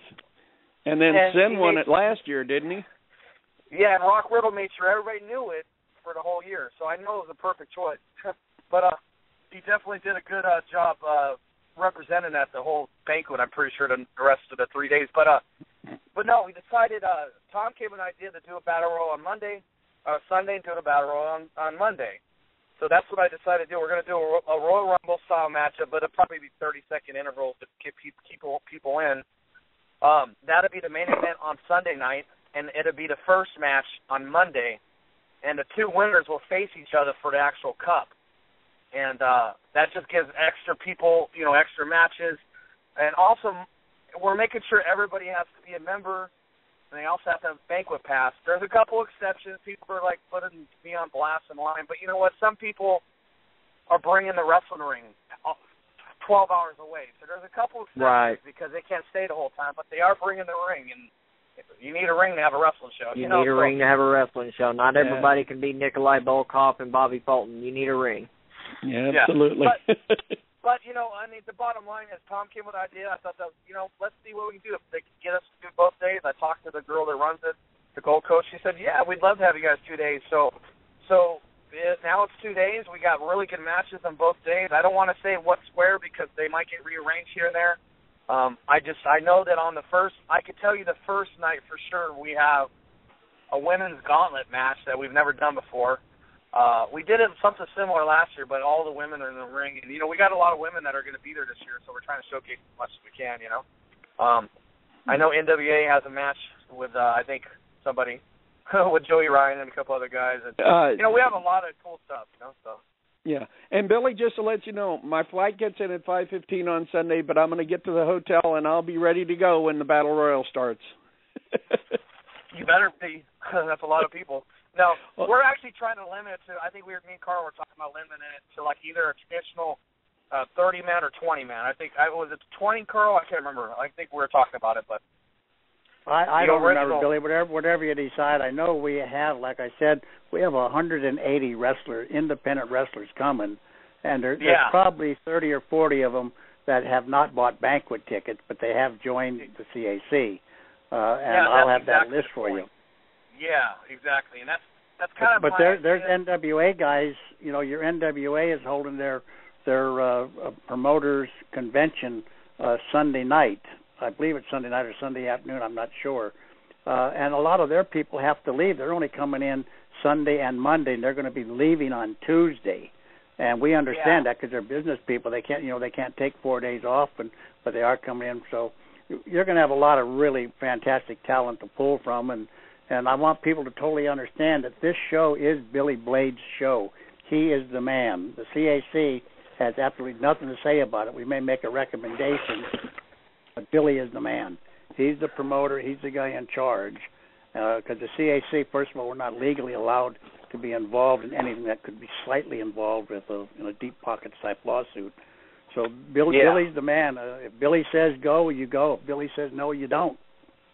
Well, and that's, you know what, I had a couple guys put me on blast, Carl. It's pretty funny.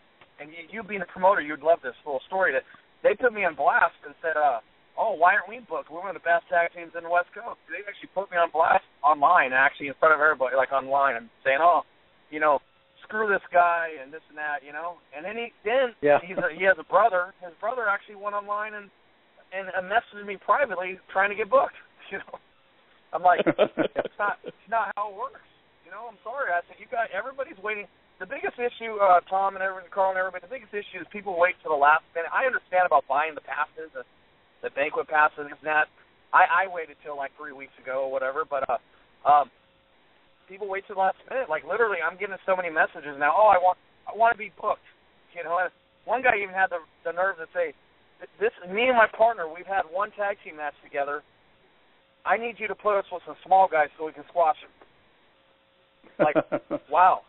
Oh, that's this isn't America's Got Talent. It's a wrestling show. This isn't America's Got Talent, folks. Oh yeah, no, we got. If you want to audition, go to Billy's school, and you can audition there. Right.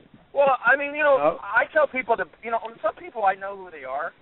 Some people I don't, so maybe I'll ask for a video or maybe a picture. And a lot of people have actually been pretty good about it. And unfortunately, just like Carl said, there's 180 wrestlers.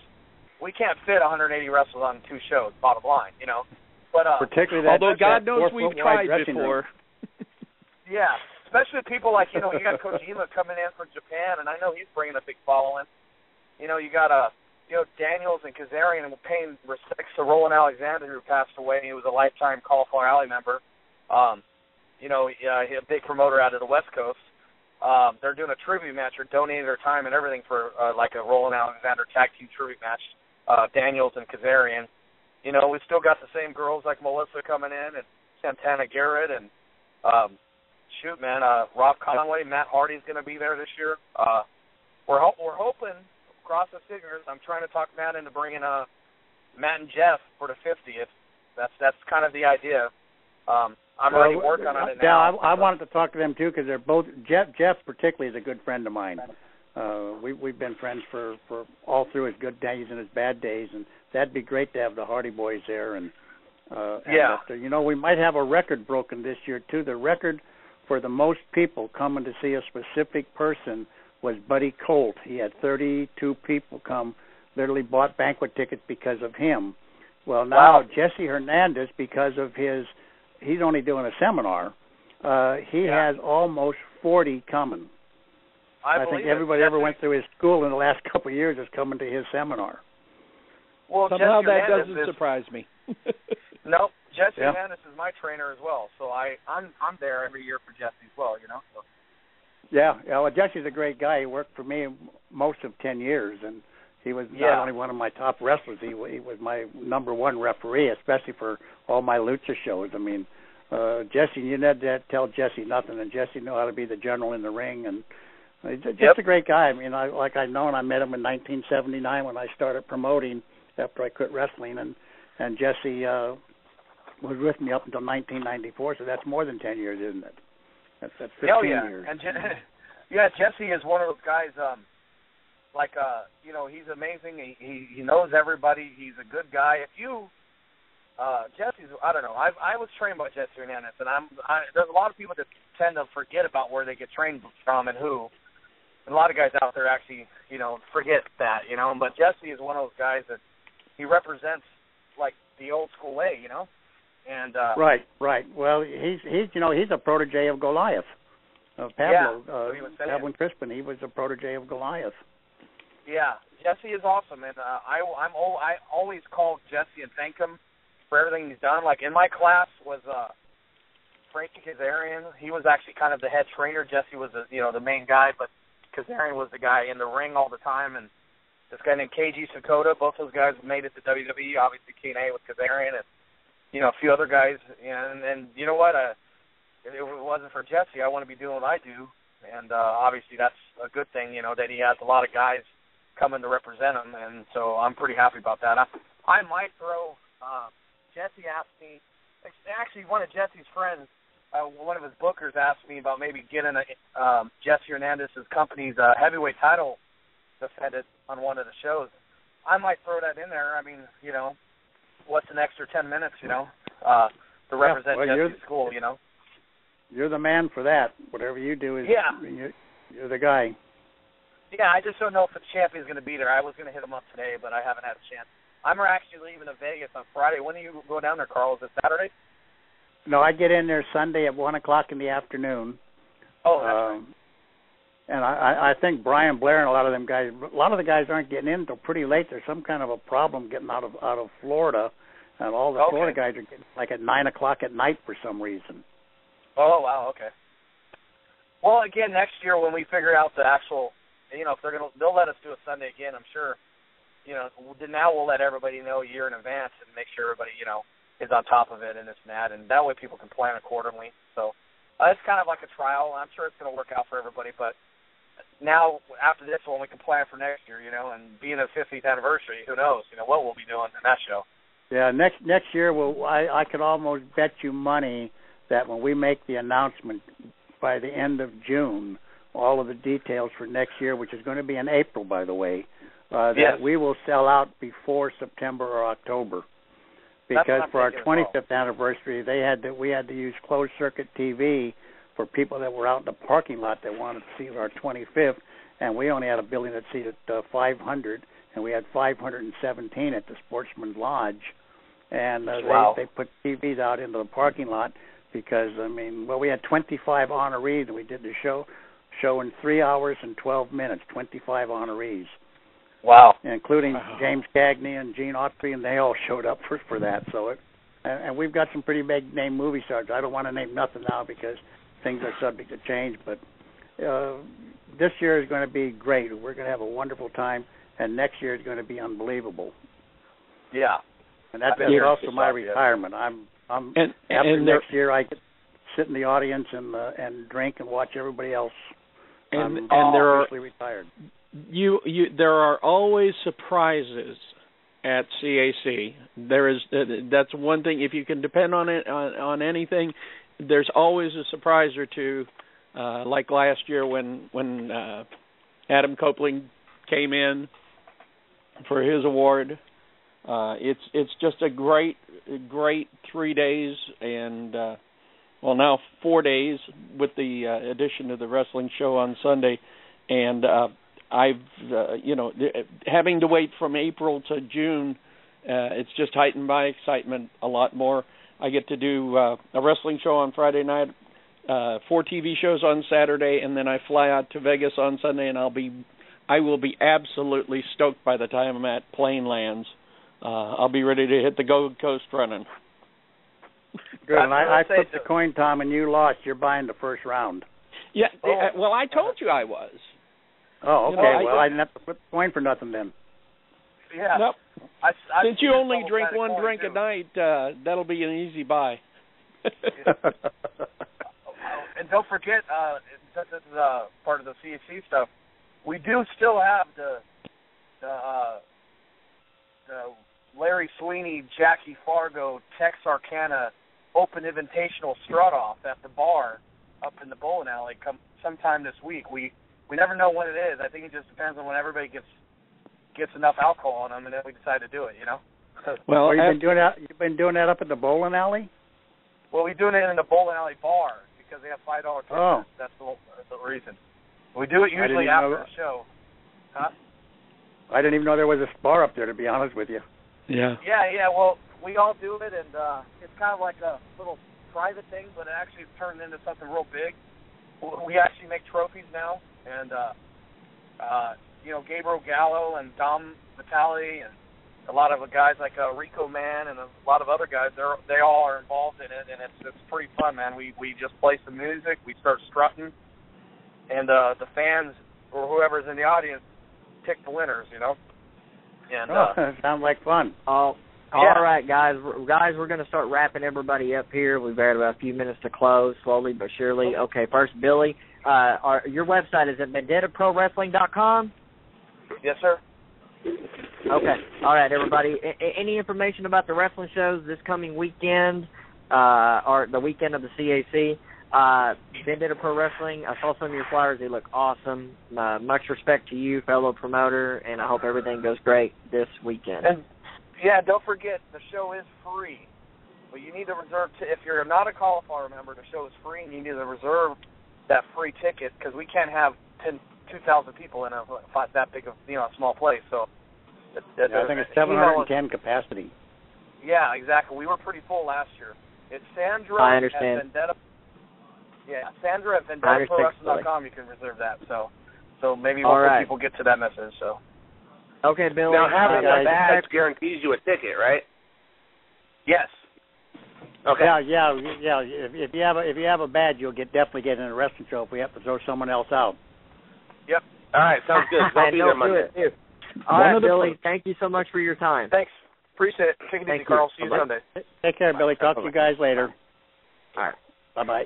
All right, that was Billy Blade promoting some wrestling events that are going to be taking place in conjunction, not a part of, but in conjunction with the festivities in Las Vegas. Tom, you're still on the line. Is there anything you want to plug? I know you'll be in Las Vegas. You got some wrestling shows coming up this weekend. You're going to be in Las Vegas, and you're coming down for me, so go ahead.